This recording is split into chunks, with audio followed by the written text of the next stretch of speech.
He kissed his secretary in front of 200 guests. He thought I'd cry and beg him to stay. Instead, I did something that destroyed his entire career. Emily Carter had built her entire adult life around one man's dreams. For 3 years, she'd sacrificed her own ambitions, a promising career in architecture, friendships that slowly faded from neglect, even the chance to start a family when the timing never seemed right for Richard's career. Also, her husband could climb the corporate ladder unimpeded. She told herself it was temporary, that once Richard secured the CEO position at Blackwood Industries, they'd finally have time for each other. She'd host the dinner parties, manage his calendar, remember his mother's birthday when he forgot, and stand beside him at every function looking polished and supportive while her own dreams gathered dust in a drawer somewhere. The gala at the Ritz-Carlton was supposed to be the culmination of everything they'd worked toward. Richard had just been confirmed as CEO, and the board wanted to celebrate with the city's elite watching. Emily had spent 4 hours getting ready, wearing a gown Richard had picked out, not because she loved it, but because he said it photographed well. She stood near the champagne table, making small talk with the wife of another executive, when she noticed something across the room. Richard was standing close to Vanessa, his executive assistant, closer than professional distance allowed. Emily had noticed Vanessa before, young, ambitious, always finding reasons to text Richard after hours about urgent matters. Emily told herself she was being paranoid. 3 years of marriage had taught her to trust him, hadn't it? She'd given up everything for this trust. Then Richard leaned in and kissed Vanessa, not a peck, not an accident. A full, unmistakable kiss in front of 200 guests, cameras flashing from the event photographer, board members and their spouses frozen in shocked silence. Emily stood perfectly still, her champagne glass suspended halfway to her lips, watching her entire life shatter in real time. The room seemed to hold its breath, waiting to see what she would do. She did the only thing she could think of. She set down her glass, smoothed her dress, and walked directly toward her husband. "Richard," she said, her voice steadier than she felt. "We need to talk." Now, he pulled back from Vanessa, his face flushing red, not with shame, Emily would later realize, but with irritation at being interrupted. "Emily, this isn't—" "Don't," she said. "Don't you dare try to explain this away in front of everyone." The board members were staring. Photographers were still snapping pictures. Vanessa had the decency to look mortified, backing away into the crowd. "I want a divorce," Emily said, loud enough for those nearby to hear. "Effective immediately." She didn't wait for his response. She turned and walked out of the ballroom, her heels clicking against marble floors, her back straight even as her hands trembled at her sides. She didn't cry until she reached her car in the parking garage. And even then, the tears felt less like grief and more like the release of 3 years of swallowed disappointment. The following months were a blur of legal proceedings. Richard, humiliated by the public scandal and desperate to salvage his new position, tried everything to convince Emily to reconcile quietly. He sent flowers she threw away. He showed up at her sister's house, where she'd been staying, begging for a chance to explain. He even offered a generous settlement in exchange for a public statement that would frame the incident as a misunderstanding. Emily refused every attempt. She'd spent 3 years being the perfect corporate wife, sacrificing everything to support his ambitions. She wasn't going to spend one more day pretending his infidelity was anything other than what it was.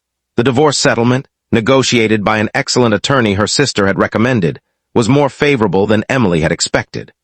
Richard's lawyers, eager to avoid further scandal and protect his position at Blackwood Industries, agreed to generous terms. Half of the assets they'd accumulated during the marriage, alimony for 2 years, and full ownership of the house they'd never really shared as equals.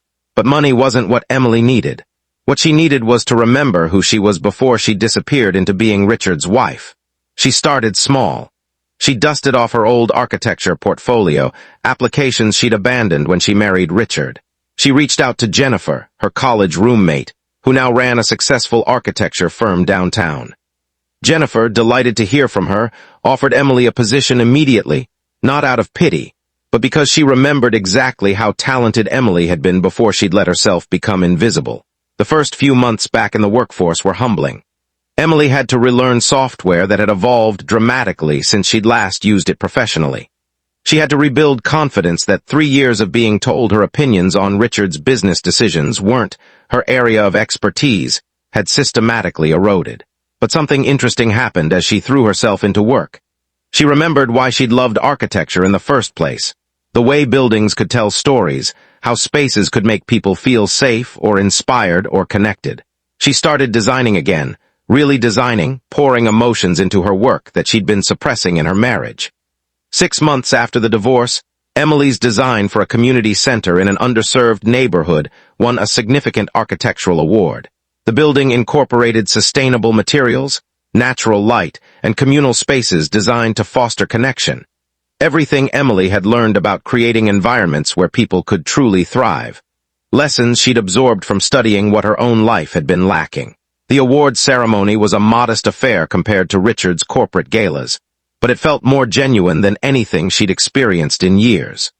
Standing at the podium, accepting recognition for work that was entirely her own, Emily felt something she hadn't experienced in longer than she could remember. Pride in herself, not in supporting someone else's success. Meanwhile, Richard's situation had deteriorated significantly. The scandal from the gala had damaged his reputation more than he'd anticipated. Blackwood Industries' board, uncomfortable with the public nature of his infidelity and worried about liability issues, had quietly begun looking for reasons to ease him out of the CEO position they'd just given him. 6 months after their divorce, Richard was asked to step down, replaced by someone with a cleaner public image. His relationship with Vanessa, which he'd tried to maintain despite the professional complications, ended shortly after his termination. Vanessa, it turned out, had been more interested in the CEO's assistant position than in Richard himself, and without his corporate power, her interest evaporated.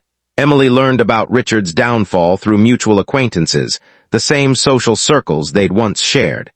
She felt no satisfaction in his misfortune. That would have meant she still cared enough about him to derive pleasure from his pain. Instead, she felt a quiet sense of vindication that her decision to leave had been the right one, that she'd been correct in refusing to sacrifice her dignity for his convenience. A year after the divorce, Emily's firm was commissioned to design a mixed-use development in the city's revitalizing downtown district. It was her biggest project yet, one that would require her to lead a team of architects and coordinate with city planners, contractors, and community stakeholders. During the project's early planning phase, she found herself at a city planning meeting, presenting preliminary designs to a room full of officials and community representatives. She was mid-presentation when she noticed a familiar figure enter the back of the room. Richard. He looked different, thinner, more tired, wearing a suit that seemed to hang on him rather than fit perfectly like his custom-tailored wardrobe from before. He'd apparently taken a position with a mid-level development company after his fall from Blackwood Industries, working in a capacity far below his former CEO status.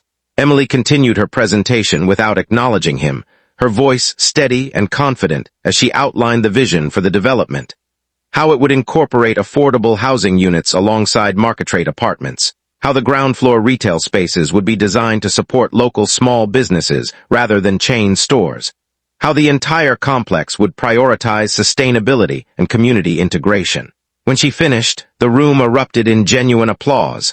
Not the polite corporate applause she remembered from Richard's presentations, but real enthusiasm for work that would actually improve people's lives. After the meeting, as attendees filed out, Richard approached her. "Emily," he said, his voice carrying none of the confidence she remembered. "That was impressive, really impressive." "Thank you," she said simply, gathering her presentation materials. "I heard about your award for the community center project. I should have congratulated you sooner." "You didn't need to congratulate me at all," Emily said, not unkindly. "We're not in each other's lives anymore, Richard. There's no obligation." He nodded, looking uncomfortable. "I made a terrible mistake," he said quietly. "Not just with Vanessa, with everything. I should have supported your career instead of letting you sacrifice it for mine." Emily studied him for a moment, this man who'd once seemed larger than life to her, who now looked smaller and more human than she'd ever seen him. "You're right," she said. "You should have, but I made a mistake too. I let you believe that was acceptable for 3 years. I stopped believing in my own worth enough to demand better." "Is there any chance?" Richard started. "No," Emily said gently but firmly. "There isn't. I'm not angry anymore, Richard. I've moved past what happened, but moving past it doesn't mean moving backward to what we were. I like who I've become since then. I'm not willing to lose that again." She extended her hand, a professional gesture rather than a personal one. "I hope things work out for you, genuinely, but I need to get to my next meeting." Richard shook her hand, understanding finally settling into his expression. Not just about their relationship, but about everything he'd lost by taking for granted the person who'd sacrificed so much for his success. As Emily walked away from that meeting, she felt lighter than she had in years. The gala kiss that had once seemed like the end of her world had actually been the catalyst for its beginning. The beginning of a life built on her own terms, defined by her own achievements, populated by relationships based on mutual respect rather than one-sided sacrifice. 2 years later, Emily's architecture firm had grown significantly, with her now serving as a full partner alongside Jennifer.